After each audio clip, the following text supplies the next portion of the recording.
have the sea lion's sense of touch.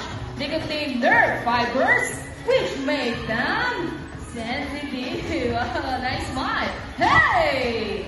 And they may also use their whiskers to aid in navigation, or to detect vibration from playing in the water. And their small sonars give them a good sense of hearing both above and below the water surface. Sea lions and marine animals can see well both above and underwater. They have a keen eyesight but no color vision.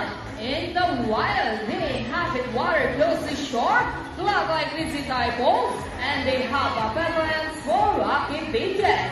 They have excellent capabilities, which can easily scale rocket ledges. Check this out. Purely from flippers. Now let's talk about their swimming abilities, and let's start with Yenny, the smartest. Sea lions can generally cruise at around 11 miles per hour using the lower movements of their front flippers, while their back flippers are select